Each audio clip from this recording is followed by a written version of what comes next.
Muito boa tarde, pessoal. Sejam bem-vindos mais uma vez ao canal CT Segurança no YouTube, trazendo sempre conteúdo de qualidade para vocês. E antes da gente começar, sempre as 3 regrinhas de ouro. Você que está aí assistindo a gente, se já viu o gravado, confere se você já está inscrito no nosso canal. Se não, se inscreve e também ative as notificações e deixe o seu like, tudo isso para ajudar a impulsionar o algoritmo do YouTube a compartilhar todo esse conteúdo para muito mais gente. E como a gente está no Security Talks com o pessoal da Avantia, você também pode curtir esse mesmo programa em formato podcast. Você pode ir no Spotify, procurar lá por Security Talks, e a gente está lá. Todos os episódios anteriores já estão no formato podcast no Spotify, só o áudio, e você também pode ver na playlist do YouTube do nosso canal, na playlist da Avantia, todos os episódios desde o primeiro. Então vai lá e aproveita que tem muita coisa boa já. E a gente está começando mais o Security Talks, meu grande parceiro aqui no corner, né, da Avantia, o Matheus Paiva. Tudo bem, Matheus? Bem, Silvano. Graças a Deus. E você? Tudo ótimo, graças a Deus, muito bem. E nosso convidado mais do que especial, Bruno Becker. Boa tarde, Bruno, tudo bem? Boa tarde, Silvano. Boa tarde, Matheus. Para mim é um prazer imenso estar aqui. Agradeço muito pelo convite. Show de bola. Nós que agradecemos a tua presença aqui. Vou, antes de mais nada, já dar uma referência aqui, dar um salve para o pessoal que já está conosco no chat. A Ana Silva está conosco, o Pablo Porfírio, o Excel do Car, o Thiago Azevedo, o Rodrigo Wesley, o pessoal da marketing da Avantia também já chegou aqui, a Karen, a Lohane, muito boa tarde. E você que vai chegando, dá aqui o seu boa tarde para a gente poder também, daqui a pouco eu volto aqui para me referenciar vocês também. E para esse bate-papo de hoje, eu vou pedir para o Matheus aí dar o pontapé inicial, Matheus. Obrigado, pessoal. Bom, começando aí, né, a falar com o Bruno, é um prazer, Bruno, ter você aí com a gente, como disse o Silvano. Acho que acredito que nós vamos trocar muita figurinha aí, e você vai agregar muito conhecimento para todo mundo aqui hoje nesse episódio de Security Talks. Mas começando, como tradicionalmente aí eu faço, né, e acredito que todos façam, eu gostaria que você contasse um pouquinho da tua história para o pessoal te conhecer e tal, até como quebra-gelo, e a gente está partindo aí para nosso debate técnico aí, falando um pouco mais de tecnologia empresarial, que é um assunto que eu particularmente gosto bastante. Bom, meu nome é Becker, né, Bruno Becker, mas sou mais conhecido como Becker. Eu sou oficial da reserva do Exército, passei quase 10 anos de serviço ativo, né? Saí do Exército para trabalhar numa estrutura de inteligência, numa siderúrgica, né?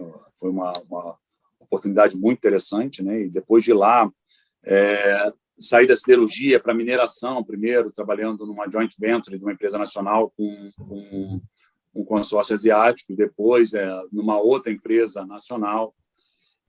Saindo de lá, trabalhei como consultor, também trabalhei em metalurgia e hoje trabalho no ramo do varejo, né? E assim, sem nunca ter deixado a inteligência de lado, né? Sempre trabalhando com a inteligência empresarial, sempre trabalhando com segurança empresarial e aplicando a inteligência na segurança empresarial. Então, para mim, foi junto um fator muito interessante na minha carreira, essa característica de sempre utilizar a inteligência para alavancar e aumentar a eficiência da segurança empresarial. Eu sou formado em Direito, né? Sou formado em Direito, especializado em Inteligência de Estado e Segurança Pública e em Gerenciamento de Projetos também, né? Isso também facilita, né? Legal. Quando você fala de inteligência de Estado e segurança pública, aonde que isso converge com o direito? Num resumão bem simples, né? E aonde que projetos te complementou? Bacana, em tudo, né? Em tudo. Eu falo que o direito está em tudo que a gente faz. Não tem um dia que a gente não use direito. Pode ser até de maneira inconsciente, mas não há um dia que a gente não use o direito. Não há um dia que a gente fala que não firme um contrato, que não tenha um entendimento de um direito tributário, que compre uma bala e não incida um imposto. E quando a gente fala de inteligência, de segurança pública, nós temos vários princípios que são completamente afeitos ao direito. Por exemplo, o princípio da legalidade, de ter que as coisas têm que ser feitas da maneira legal, né? Então, assim, ou então sob pena de se invalidar ou de se causar um mal maior do que às vezes o próprio crime, né? E assim a gente fala quando fala de inteligência de Estado, ou a inteligência clássica mesmo, né, que é a inteligência de uma nação sobre uma outra nação, vamos colocar assim de uma maneira bem simplista, né? A gente tem uma utilização no direito internacional, a gente utiliza o direito para tudo. E puxando o gancho também para a segurança empresarial, faz parte do dia a dia, né? E foi uma coisa, se você me permite até aprofundar, né?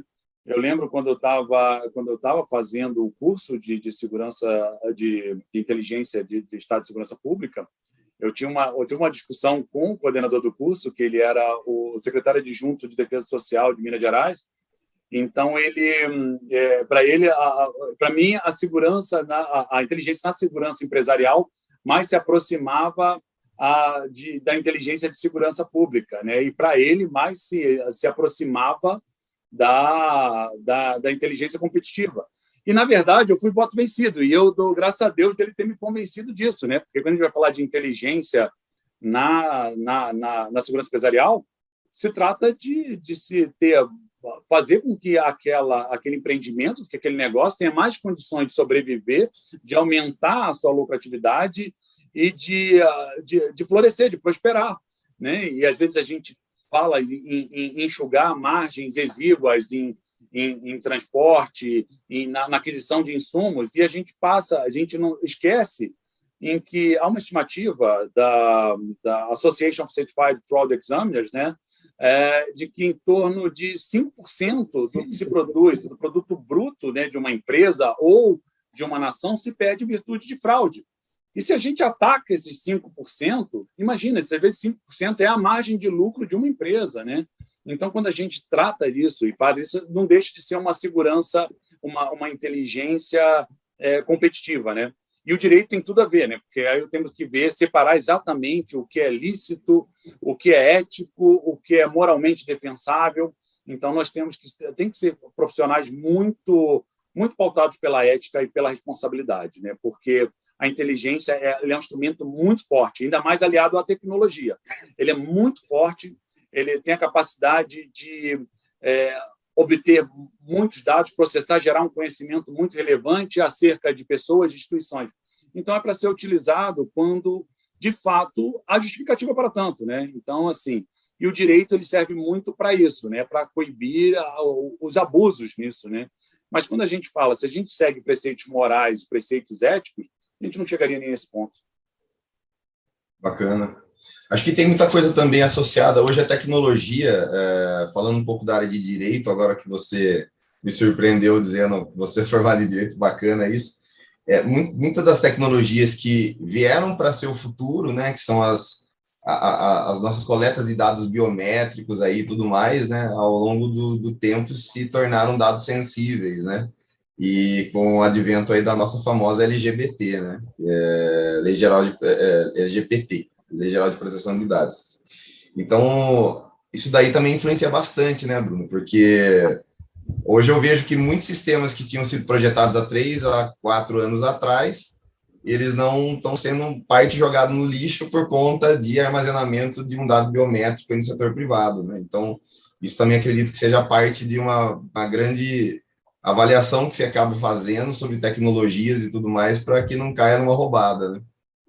Matheus, assim, essa colocação muito precisa e muito perfeita, né? Então, acho que toda a sociedade, em determinado momento, ela escolhe o que ela quer de privacidade e o que ela quer de proteção, de segurança, né? Então, e não vamos falar que em todos os locais, todos os países são diferentes, até onde eu abro mão da minha privacidade em prol de uma segurança maior, né?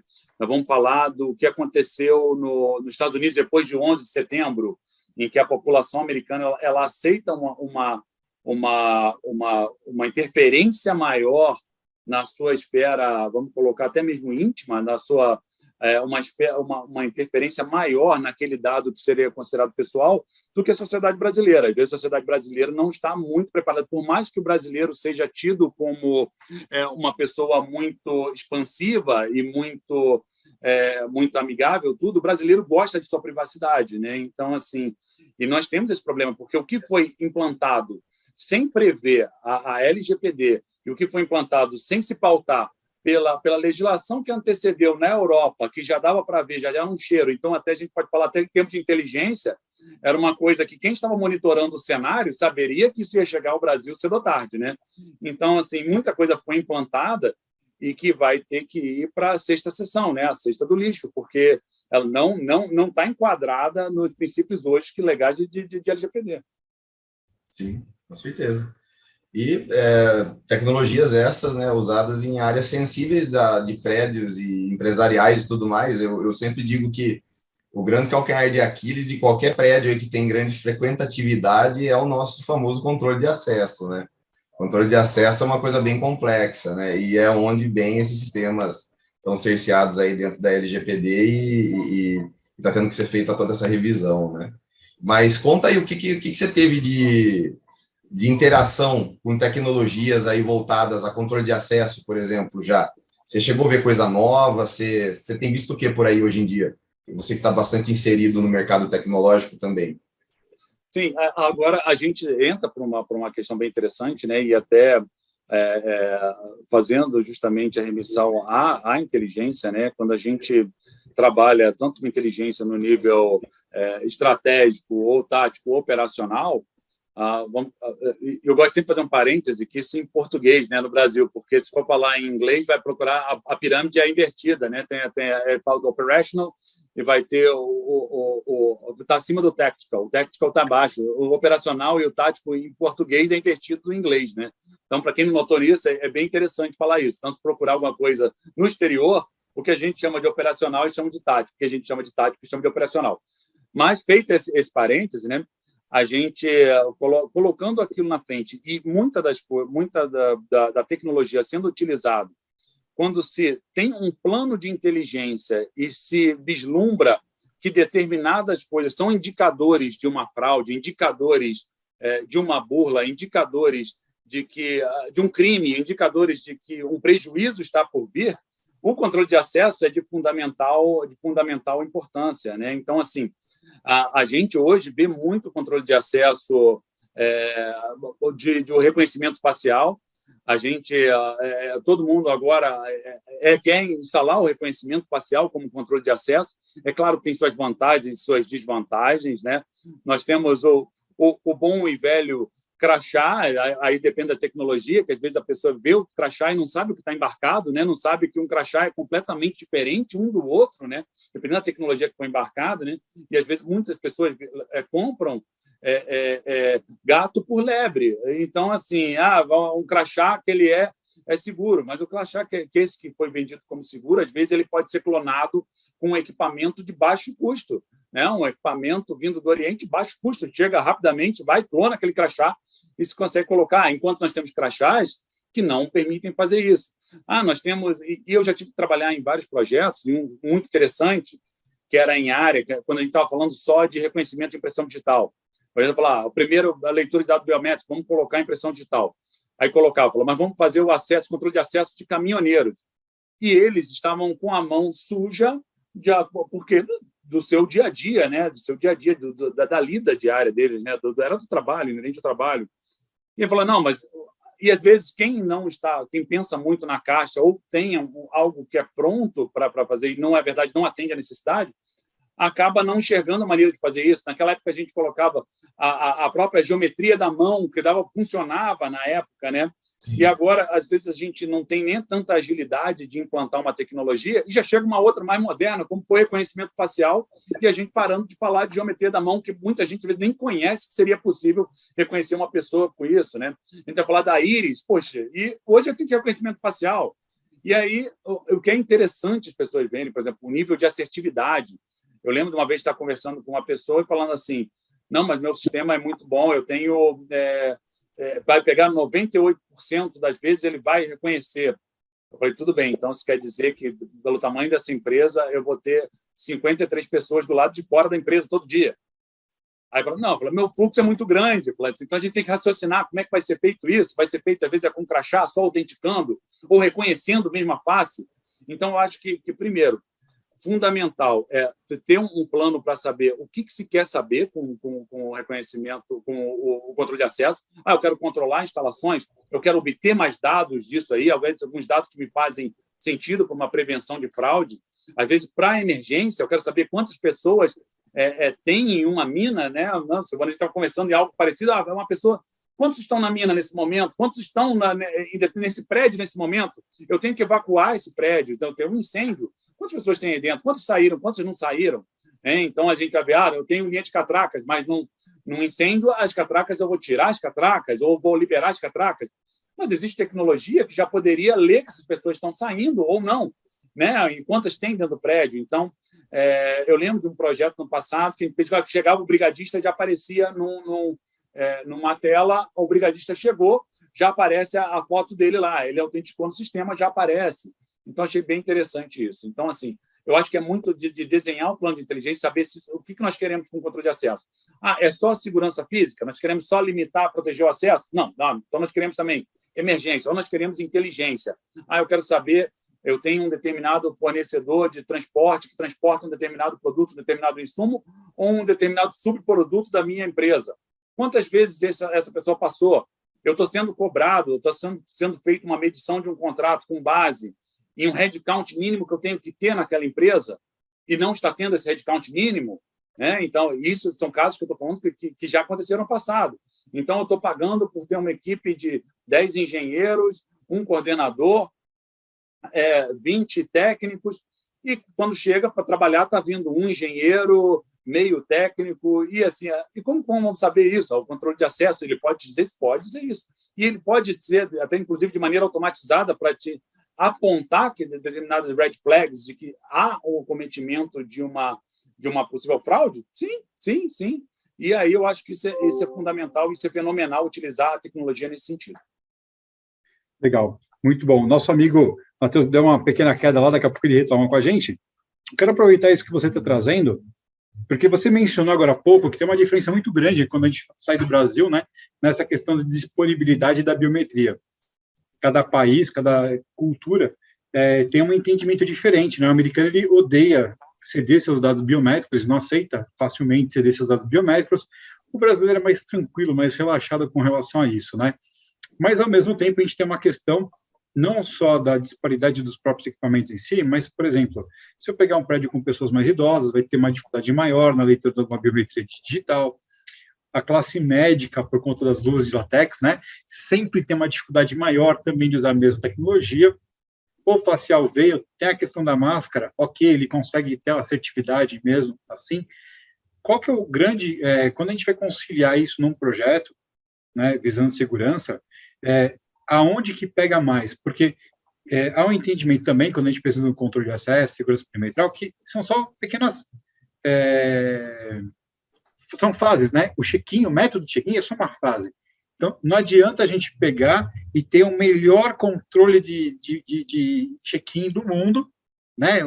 Checagem dupla, quando a gente vai olhar e o calendário, por exemplo, do cidadão, ele pode entrar qualquer dia, qualquer hora, qualquer momento, né? Não tem, eu brinco, né? Quando a gente fala de controle de acesso, que todo edital que você olha, está lá falando assim, ó, é obrigatório que o sistema contemple o anti-passback. E a primeira coisa que o empreendimento pede para fazer quando depois que você instala é tira o anti-passback porque está dando problema, porque não é feito um trabalho, né, normalmente mais de intensidade ali para a pessoa entender o que é, aplicar, ver os números e tal. Como é que você entende essa sopa de que a gente vive com relação a isso? Mano, e assim, eu acho que estou tocado num ponto muito sensível e muito interessante para todo mundo que faz o projeto e todo mundo que tem uma interação com o projeto, vamos exemplo, ou de controle de acesso ou que vai fazer a coleta de dados biométricos. Primeiro, o nosso cliente, eu vou falar cliente em sentido amplo, pode ser o colaborador da nossa própria empresa, o visitante, tudo, ele tem que ter o processo mais fluido possível, né? Então, ele veio para trabalhar, Exato. ele não veio para ser checado, ele não quer se sentir voando para outro país quando ele entra na empresa dele, né? E, assim, um ponto que a gente tem dessa questão da gente ter que fazer uma coleta bem responsável do que for dado biométrico, do que puder utilizar para identificar determinada pessoa e como isso pode ser utilizado, né? Como isso deve ser utilizado. A gente tem a questão das redundâncias, como a gente vê, olha, muitas pessoas que trabalham em laboratório vão realmente ter limpeza também, podem ter produtos químicos que venham afetar as linhas das impressões digitais da pessoa. A pessoa pode não ter aquela impressão digital, né? Pode ser atenuada de tal maneira, e assim, quando a gente coloca e vai utilizando as tecnologias com base no custo, a gente vai acabar tendo um problema muito maior sobre isso, né? Porque existe uma coisa muito interessante, né? Porque a gente começa a reduzir a assertividade num sistema e a gente começa a criar liberalidade num sistema de segurança. A gente começa a abrir janela. A gente tira o anti-passback. Então, vamos começar a ter uma janelinha ali que pode ser explorada. A gente diminui uma assertividade no reconhecimento facial. A gente já pode começar a colocar, a gente começa a abrir mão de pessoas que podem ser reconhecidas como outras, né? Então, assim, nós temos o problema também, e às vezes coisas que a gente nem fala, os gêmeos. Os gêmeos, a impressão digital deles é diferente, né? A gente vai falar assim, e a face? A face pode ser igual, pode ser diferente, mas assim, a impressão digital deles é diferente, porque ele é criado de maneira mecânica quando ele está no útero e vai progredindo ao longo da vida, né? Então, assim, talvez até o Matheus possa até falar mais sobre isso, mas assim, eu vejo como a gente nunca ficar escravo de uma só metodologia, né? Então, assim, a gente tem o crachá, o sujeito perdi o crachá.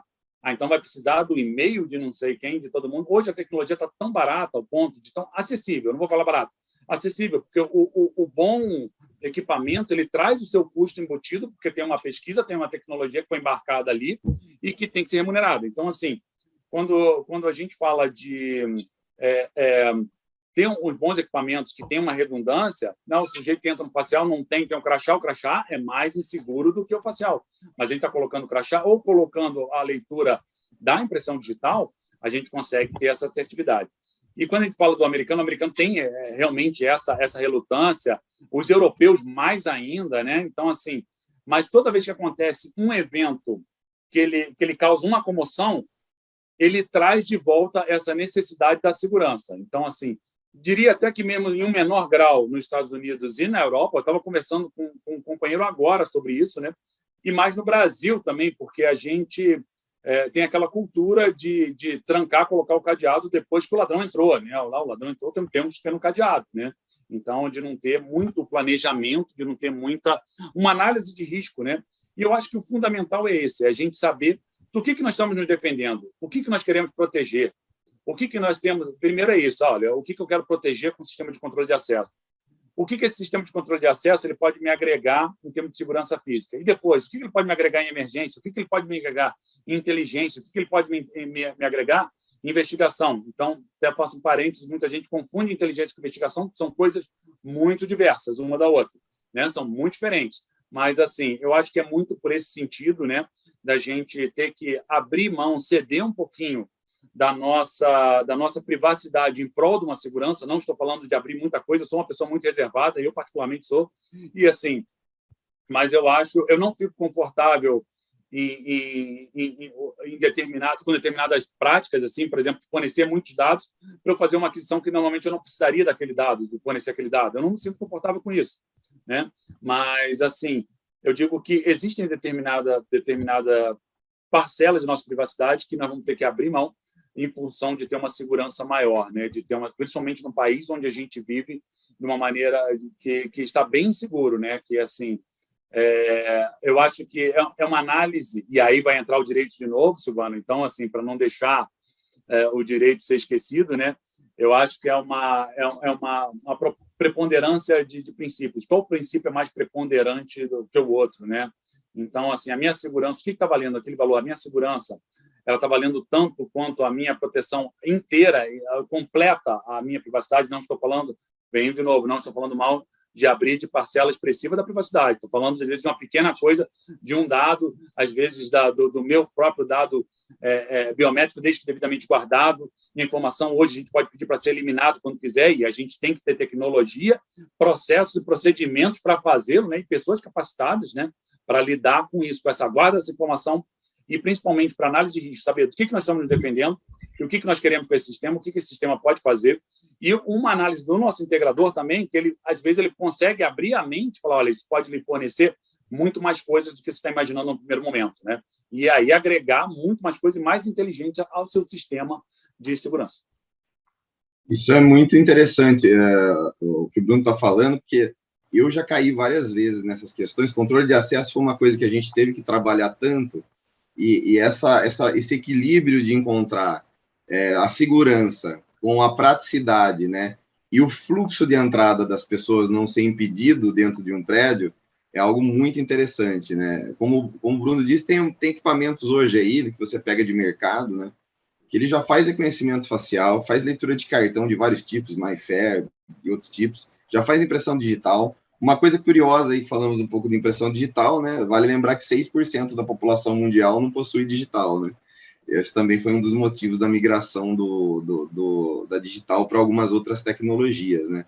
Mas uma outra curiosidade, né? Dizíamos há pouco sobre a LGPD que nós desenvolvemos há uns 2 anos atrás um sistema que era exatamente para que a gente não barrasse e gerasse aquelas grandes filas no horário de almoço e entrada dos prédios, né?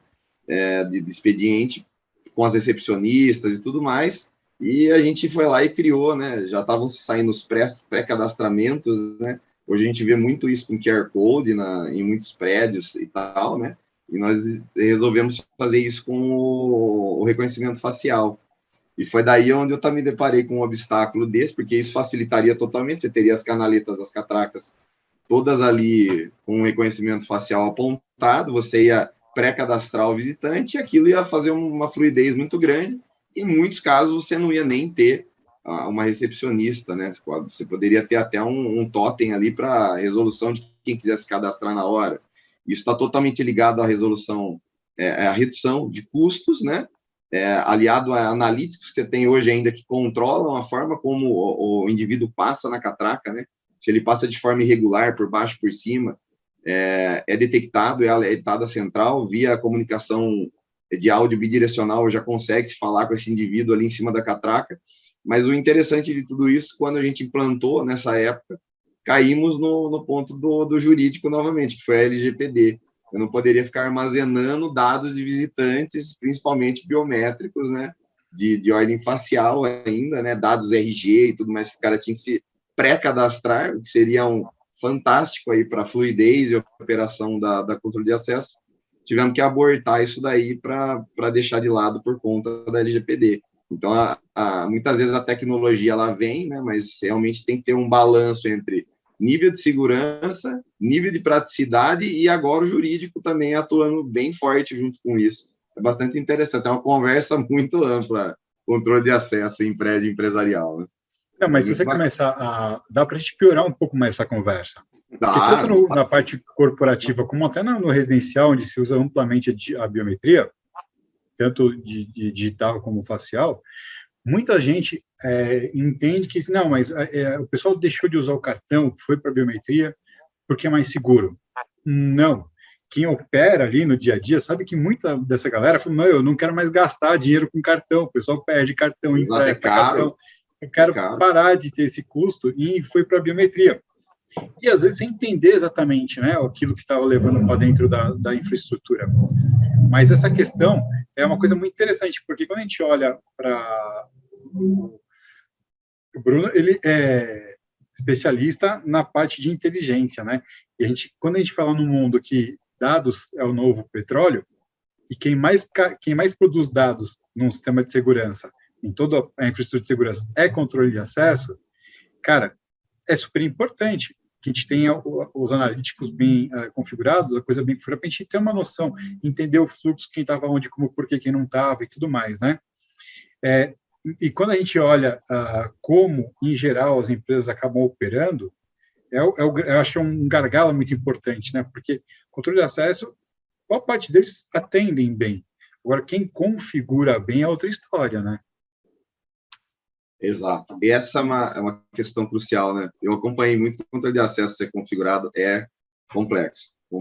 E tem um lance no cartão também que eu me lembrei agora, Silvano, isso como é um bate-bola, eu atendo muito a grandes bancos, né? Atendi e continuo atendendo. Um dos maiores aí do Brasil, eles começaram a abolir cartões agora também em prol da sustentabilidade. Afinal de contas, o cartão é composto de material polimérico, né, cara? E agora eles estão nas campanhas plastic free aí, né? para sustentabilidade, cartões de visita já não são mais gerados, tudo em prol da sustentabilidade, da natureza e tudo mais, né? Então, também foi um dos motivos pelo qual foi abolido. Mas essa questão dos dados e a configuração do controle de acesso, acho que o Bruno pode até contribuir mais com isso daí, com esses dados. Eu vejo uma coisa bem interessante, primeiro, voltando um pouquinho, né, falando sobre o planejamento, né, sobre a operação do sistema de controle de acesso, foi uma coisa bem interessante, já começa com o dimensionamento do número de catracas, né? Então, assim, às vezes as pessoas já erram com isso, né? Já começou errado, né? Fala assim, olha, não, eu preciso de 2 catracas, de 3 catracas. Não, mas calculou o fluxo. Quanto tempo que a pessoa leva para ficar aqui? Mudou a tecnologia? Muda isso, né? Então, assim, fala, o que vai mudar? Qual vai ser o sensor? Vai ser facial? Vai ser crachá? Vai ser impressão digital? Vai ser geometria de mão? Vai ser o que quer que seja que se coloque, né? De acordo com a necessidade do negócio e com a fundamentação, né? Porque às vezes a gente falou pode ser a sustentabilidade, pode ser o custo que motivou de não perder um crachá, né? E o custo do crachá acaba sendo elevado, sem ver quantos crachás são perdidos ao longo do ano. Eu tenho uma coisa que eu falo e que normalmente eu falo isso quando eu vou fazer palestra de integração para novos colaboradores. Eu falo, olha, um crachá é algo que tem que ser entendido como um misto da sua chave com a sua carteira de identidade. Né? Ela é uma coisa mais complexa do que sua chave e do que sua carteira de identidade. São 2 coisas, tem dados sobre você ali e aquilo abre portas. Então, assim, é uma chave com a carteira de identidade. E a pessoa você tem que ficar muito preocupado quando perde isso daqui. Você tem que ficar muito preocupado onde você deixou o crachá. Não é para ficar em cima da mesa tudo. E aí, essa cultura, então, de como lidar com o crachá, ficar com o crachá. O crachá, a gente já utilizava antigamente, ele sem inteligência nenhuma, sem nada, sem tecnologia nenhuma, que era no papel e ainda funcionava para dizer que aquela pessoa ela era ela era autorizada a entrar em acessar determinado local com código de cores, com código de figuras geométricas. A tecnologia para o controle de acesso, no primeiro momento, o que a pessoa tem que entender, e às vezes é um trabalho bem interessante de convencer justamente, às vezes, quem provê os recursos para a implantação de primeiro, a tecnologia no controle de acesso, ela visa economia. Porque, se a gente colocasse seres humanos muito bem treinados, tudo para verificar a pessoa e perguntar a ela se elas deviam estar ali e conhecer, seria mais eficaz. Mas só que é muito mais caro e muito mais demorado. Então, tem uma questão econômica muito grande. A gente não pode tirar o tempo que a empresa utiliza para a sua atividade fim. Eu não posso tirar um mecânico do tempo que ele passa de consertar um equipamento. A empresa está perdendo dinheiro se eu fizer isso, né? Então, a tecnologia vem agregar. Os dados que são gerados, igual o comentário do senhor sobre os dados que são gerados, isso é muito interessante. Primeiro, e eu falei um pouquinho sobre, quando a gente está falando sobre inteligência e investigação, são dados que são utilizados para 2 coisas, tanto para inteligência como investigação. Que pessoa que, de repente, acessou uma área que não deveria acessar? Uma pessoa que acessou uma área com ela não tinha treinamento específico para acessar aquela área e sofreu um acidente. Isso vai gerar uma investigação que, se houve esse acidente, pode ter ocorrido o quê? Uma negligência dessa pessoa, né? Pode ter havido isso. Então, assim, isso seja uma investigação. Agora, como eu falei sobre a diferença sobre inteligência e investigação, eu acho muito apropriado voltar um pouquinho nisso. De que quando a gente fala sobre investigação, que é reativa sobre alguma coisa que já aconteceu, mais uma vez sendo muito simplificando muitas coisas. Quando a gente fala em inteligência, de alguma coisa mais proativa, assim, e muitas vezes os dados que são gerados nos permitem ver que um determinado cenário está se desenhando. A gente pode falar do controle de acesso, nós podemos falar de LPR, nós podemos falar de diversos outros, de inteligência artificial, nós podemos falar de analítica de vídeo. Alguém sacou uma arma. Se alguém sacou uma arma, normalmente é prenúncio de que um crime vai acontecer. Pode ser que não, mas assim, normalmente é o prenúncio que uma coisa vai acontecer. E hoje a tecnologia nos permite fazer isso. E quando a gente fala de inteligência no campo, em vários níveis, nós estamos falando de inteligência no nível estratégico, tático e operacional, nós estamos falando que a decisão de nós termos um equipamento de tecnologia que nos permita enxergar isso, que isso vai ser investido e que nós vamos fazer a um longo prazo, se enquadraria num quadro estratégico. E quando nós vamos falar de tático, de como que isso se desenha dentro do empreendimento, do operacional, de como que isso vai ser parametrizado e quais são os indicadores que me permitem dizer que uma fraude está prestes a acontecer ou que um crime está prestes a acontecer. Né? O loitering, né? que a pessoa está permanecendo mais tempo de onde ela deveria permanecer, ela está ingressando numa área onde ela não deveria, uma pessoa está correndo numa direção que ela não deveria, tem um veículo vindo num sentido de contramão. Dados, a peça mais básica do conhecimento. Né? Então, assim, começa o dado. Então, quando a gente fala de doutrina de inteligência, é um dado, só aquele dado. Quando tem um processamento de inteligência, pode virar um informe, uma informação, um conhecimento. Né? Então, quando a gente tem a parcela mais básica, o dado, e quando a gente tem isso em abundância, coletados, quando a gente está falando de coletados que são fontes abertas, né? Não são fontes fechadas, quando eles são coletados de maneira ética, de maneira moralmente defensável e de maneira responsável, eu acho muito válido para prover uma segurança maior e para prevenir a ocorrência de fraudes em determinados empreendimentos, que eu acho que isso contribui sobremaneira para a saúde financeira desse empreendimento, para a manutenção e para a função social de fazer com que essa empresa tenha uma saúde financeira boa e que consiga prover melhor o sustento de seus empregados. Né? Quando eu falo o que me motiva a trabalhar na área de segurança, eu vou falar uma coisa, o que me motiva são os 5% que eu falei no início, porque esse 5% todos nós pagamos. Nós vamos comprar um bem, esse 5% está embutido. Ele está embutido, o que se perdeu por fraude, o que não está nem nesse 5%, de outros crimes que estão embutidos. Então, o custo que a gente tem de executar uma operação bancária, vamos sacar o dinheiro no ATM, está embutido o custo de transportar o dinheiro do ponto A para o ponto B, de prover a segurança desse ponto A para o ponto B, de fazer a segurança da base operacional, paga o sistema de controle de acesso. Então, assim, às vezes, para a gente, como cidadão comum, como despreocupado, como ovelha, como diria, eu esqueci o nome do coronel americano, como ovelha, não como cão pastor, nem como lobo, a gente tomando nossa vida normalmente, a gente não sabe, às vezes não percebe o quão é difícil, o quão ocorre, o que existe por trás para a gente conseguir sacar um dinheiro no ATM, para a gente usar um garfo, comer com um garfo, para a gente pegar um caderno, para quem fuma, para fumar um cigarro, para quem beber uma bebida alcoólica, beber um refrigerante, a gente não percebe disso, mas existe muita coisa e muita tecnologia, muito dado pode ser utilizado para reduzir esses 5% e a gente, como cliente final, obter um preço menor por aquilo que a gente paga como bem. Então, isso me motiva a trabalhar na segurança. Segurança e tecnologia, né? Tecnologia que acaba provendo a redução. É muito do que a gente projeta hoje, né? O mercado é assim, né? O mundo evoluiu assim e hoje eu costumo dizer sempre que a gente consegue comercializar no mercado projetos, né? Soluções, né? Que na realidade vão reduzir um custo operacional daquele cliente, né? Se você consegue mostrar essa conta inversa, né? A venda desse sistema, dessa solução, ela quase que é instantânea, né? E as pessoas aí pode acontecer um pouco da quebra do paradigma, mas quando você mostra a redução de custos, a coisa muda um pouco, né? Que é o que você está falando agora aqui, né? A gente acaba tendo uma série de analíticos hoje de câmera, por exemplo, que a gente projeta, que a gente cria, tal, né? Que ele não está só voltado à segurança, ele está muito voltado à segurança, mas ele está muito voltado a essa situação de você ter a tecnologia versus o humano, né?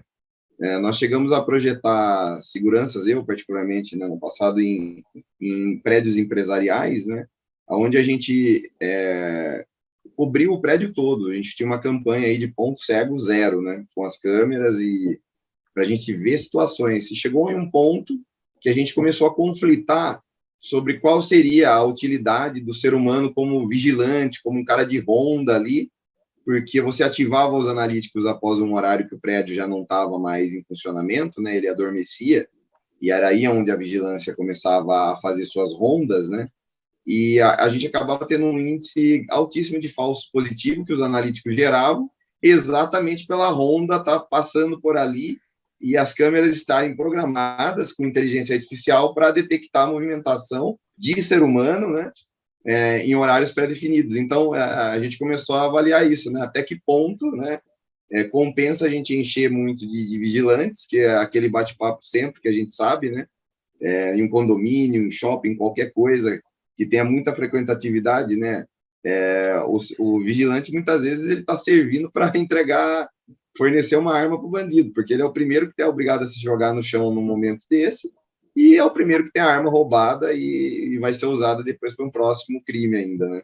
Acho que essa é uma boa observação aí. Eu gostaria de contribuir, que a gente viu muito. Né? Mas antes da gente também se jogar no chão e o pessoal do chat se jogar no chão, deixa eu falar um oi para o pessoal que chegou depois aqui, rapidinho. Você não já viu, né? A primeira a se jogar no chão é quem está aqui, a Júlia Karenina nos acompanhando, grande Júlia. Não se joga no chão, estou aqui devolvendo o seu boa tarde, seja bem-vinda sempre. O Rodrigo Muniz, o Deca Flecha de Lima, o Alexandre Tavares, o Fábio Santana, Débora Stock, Daniel Borges, o Carnel Fará, nosso querido Neves, né, um sorriso para o Neves, Neves, está bem de sorrir, a gente vai sorrir para ele, o Evandro Mizubushi, o Maurício Del Pós Molina, e o Kleber Reis, e o grande Kleber Reis, nosso parceiraço aqui, e o Pedro Nicodemos, galera, muito boa tarde para todos vocês, e em especial para a Sônia Baeta, que mandou aqui, ó, cincão, ó.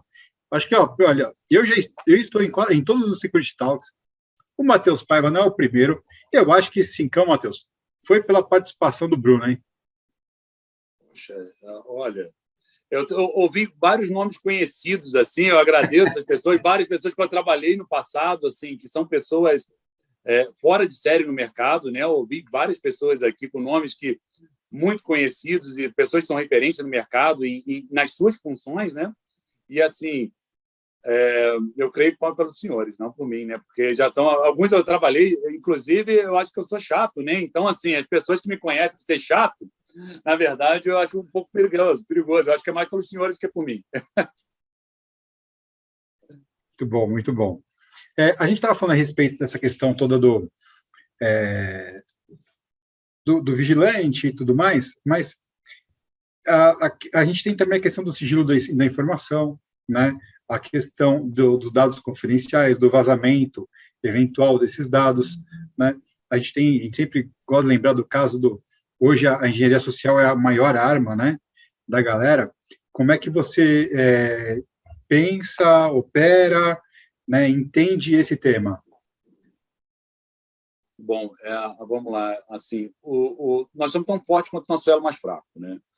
E assim, o nosso oponente vai procurar, vai sondar nossos elos mais fracos. Assim, onde nós somos mais fracos? Normalmente é na engenharia social, nas pessoas que têm que ser treinadas, motivadas, né? E assim, a gente fala de todos, né? E engenharia social não é nada novo, né? Isso já se passava, já ocorria, vamos colocar na pré-história, né? Então, assim, vamos colocar inteligência das profissões mais antigas do mundo. Eu não vou comentar aqui a brincadeira, mas assim, porque ela é pesada, mas assim, é uma das profissões mais antigas do mundo, né? E assim, esse é o fato de a gente ter que ter um preparo muito forte. Nós temos, às vezes, pessoas que estão à ponta da linha que tem que ter um treinamento muito bom, e tem pessoas que têm que ser doutores naquilo que fazem. A gente tem quem vai operar o sistema, a recepcionista, o que tem que saber, o que é essencial, o que nós temos que proteger. Ela hoje vai assinar como que ela protege, como que ela está envolvendo e está manipulando dados sensíveis, né? Quer dizer, se for num sistema bem desenhado conforme a legislação, ela vai ter que assinar. O vigilante tem manipulação de dados? Tem. E, assim, vigilante, eu conheço vigilantes excepcionais. Agora, o que a gente fala, e eu pego muito no que o Matheus falou, o vigilante ele tem que entender qual é o seu papel no mundo moderno. Então, ele vai ter que se especializar no que o mercado está querendo, né? Então, assim, a gente vão ter pessoas que vão ser realmente doutores naquilo que fazem. O vigilante vai ter que ser doutor naquilo que ele faz, né? Ele vai ter que entender, além dele entender de como se utiliza o armamento, de como se executa uma prisão e a que título que ele executa aquela prisão, de como de direitos humanos ele vai ter que tratar, e ele vai ter que tratar sobre o sigilo da informação. Isso é uma coisa que quando nós contratamos, nós temos que entender que todos acabam tendo uma responsabilidade direta ou indireta sobre aquele profissional que está ali, né? Então, assim, isso é importantíssimo. E essa insistência em não sermos o elo mais fraco, acho que faz com que isso todo, com que nos tornemos mais fortes. Porque vamos colocar, então, aqui, nós não vamos ter essa entrevista, que é uma das técnicas operacionais, né, de inteligência, né, que a pessoa quer conversar com a pessoa, fazer essa engenharia social para obter um conhecimento vantajoso ou obter dados sensíveis, né? Então, assim, ele tem que saber resistir a isso, saber identificar e saber quais são os indícios que está acontecendo e saber como resistir a isso. E aí a gente tem que passar, mas o elo mais fraco pode ser outro, pode ser, aí a gente pode colocar a nossa rede, pode ser o elo mais fraco.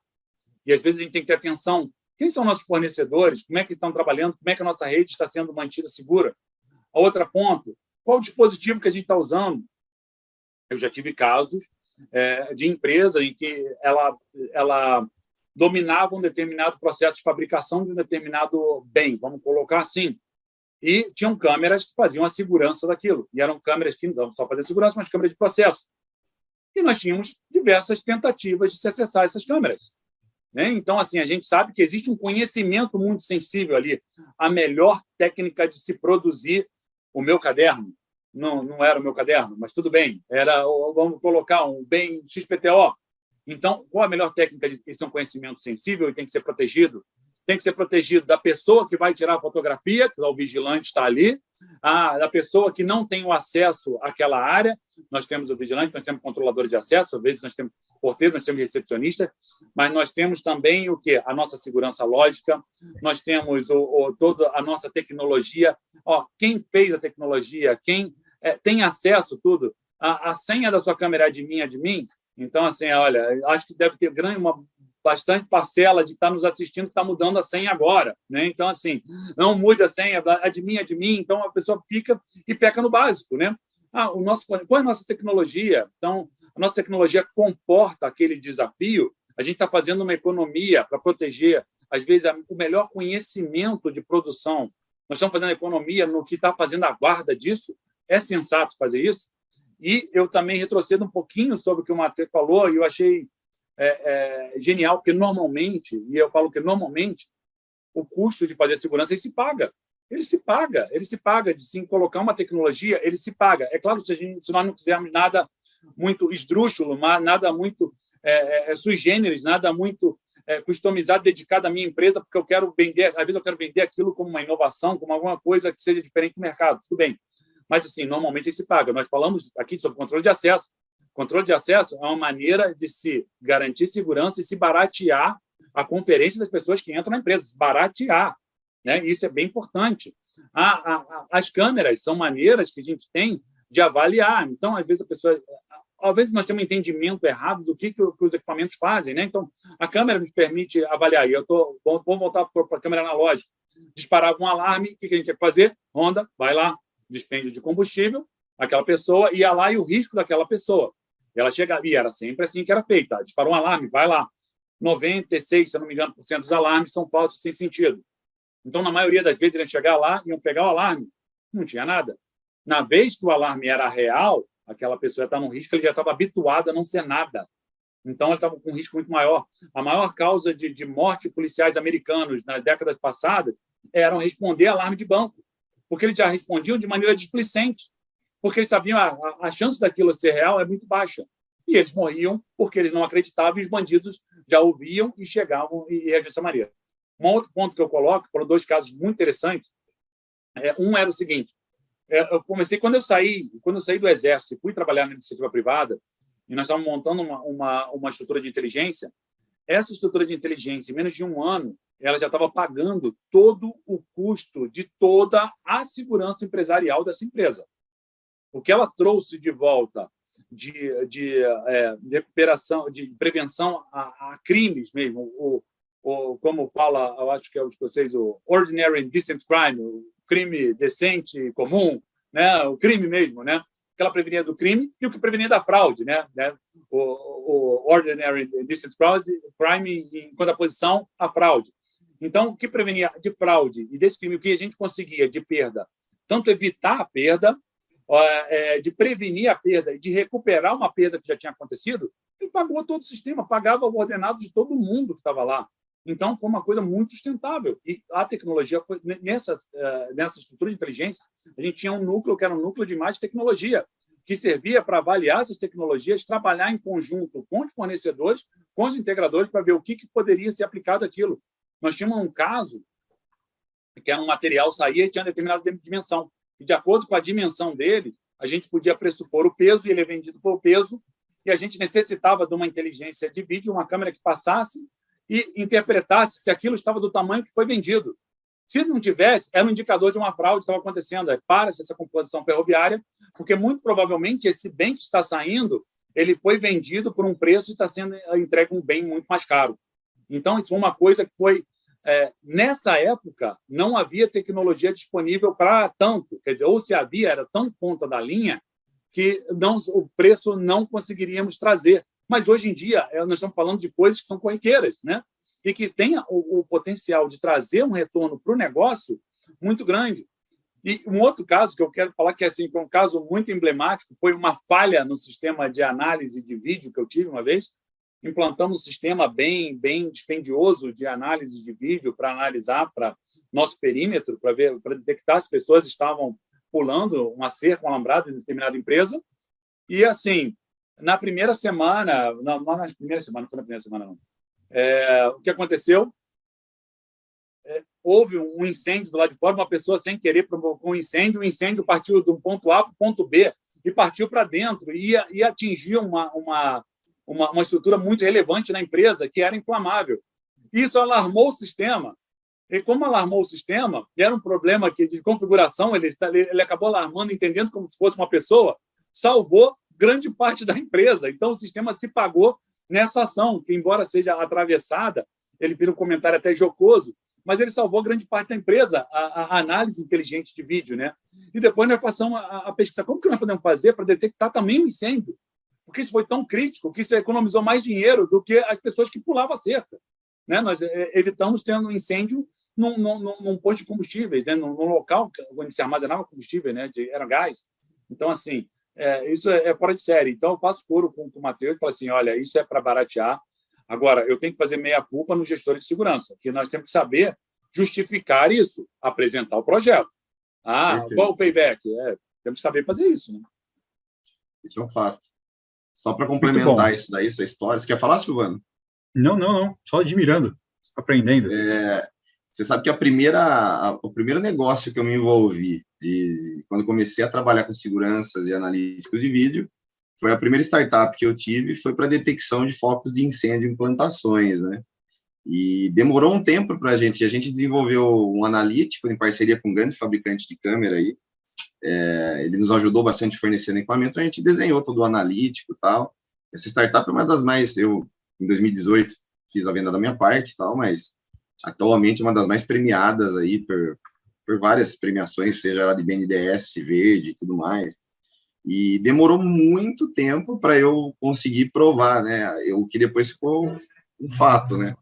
Para cada detecção que ela fazia, você já pagava o sistema durante um ano, entendeu? Porque você deixava de ter perda, né? De todo o insumo, se fosse cana-de-açúcar, né? Que é uma cultura renovável anualmente, né? Ou, no caso do eucalipto, né? Que você perdia e demorava 7 anos para você ter naquela altura de novo. Né? E até mesmo porque no Brasil nós temos aí uma legislação que aplica multas em cima da área queimada. Isso é medido em metro quadrado. Se for uma cultura aí que a empresa cultiva para processamento posterior, seja papel e celulose ou álcool e açúcar, né?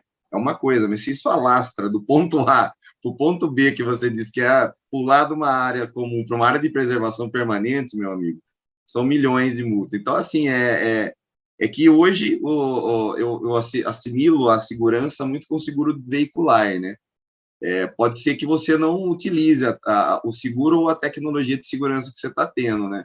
Mas no momento que você precisar, ela vai economizar muito dinheiro para o seu lado, né? Isso é um fato. Eu acho que tem uma conveniência muito forte nisso, né? Que é a conversão de aquilo que a gente sempre fala aqui, a conversão de todos os equipamentos de segurança, ou de uma grande parte deles, no apoio às práticas comerciais, logísticas, no entendimento do funcionamento da proteção. Ou seja, eu não estou investindo mais, a gente, né, já passou um pouco dessa fase de colocar só para questão de segurança, né?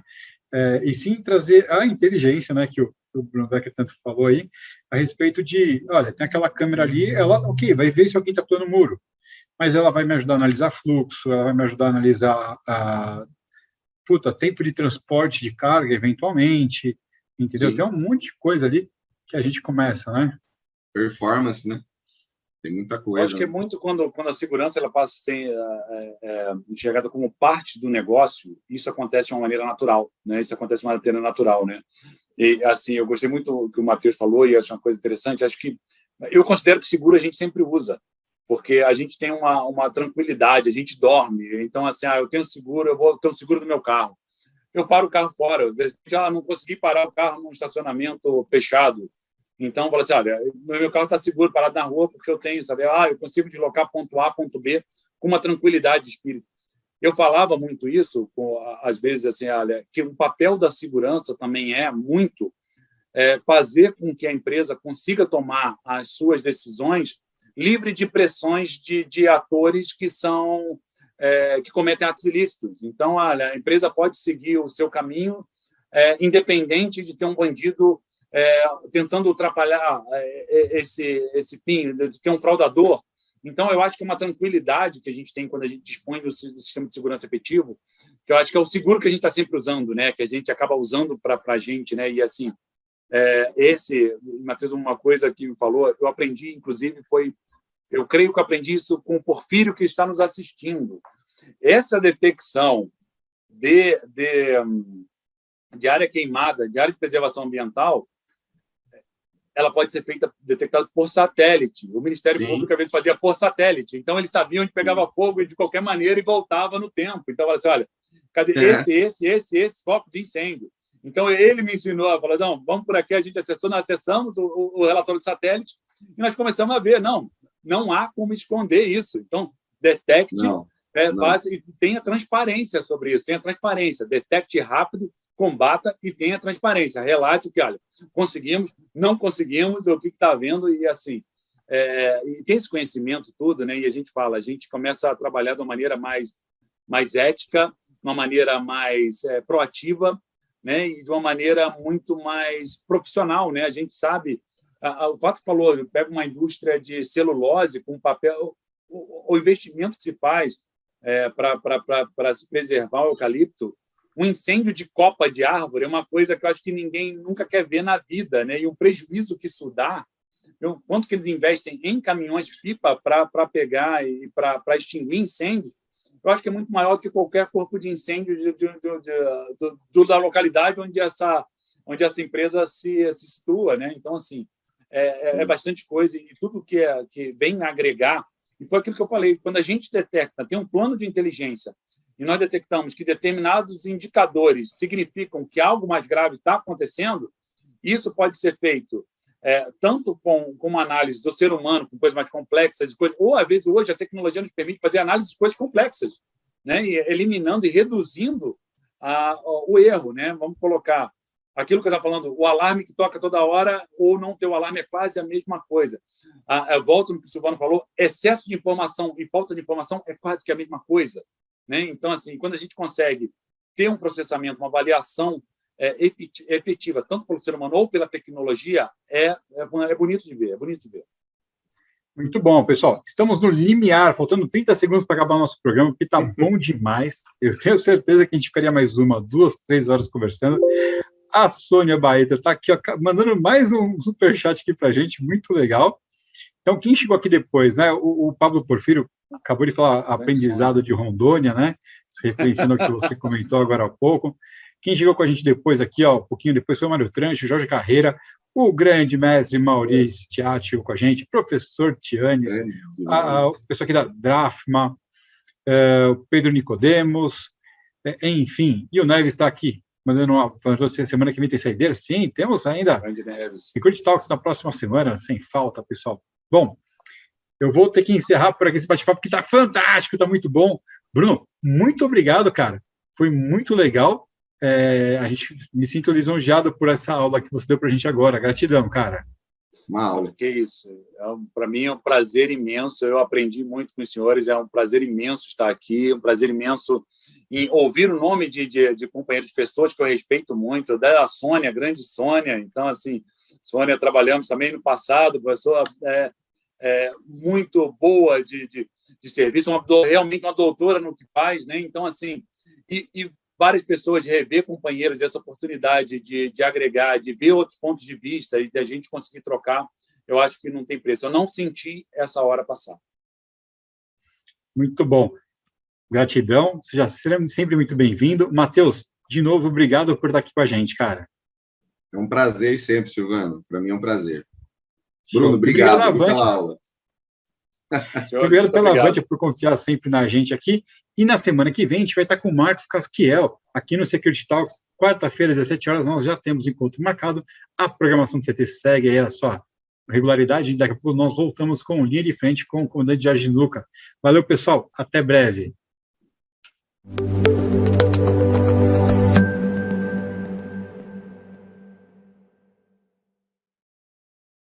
Você já pensou em transformar o seu futuro com menos de R$1 por dia? Sendo um membro do CT, você tem acesso a cursos e conteúdos ilimitados, alavanca a sua carreira no mercado e pode conseguir aquele aumento que tanto queria. Você também pode usar o nosso cowork, que fica em um dos bairros mais bem localizados de São Paulo, e conseguir muitos contatos para futuros projetos. E não para por aí, sendo membro, você tem acesso ao nosso clube de benefícios com descontos exclusivos em produtos e serviços pensados para você.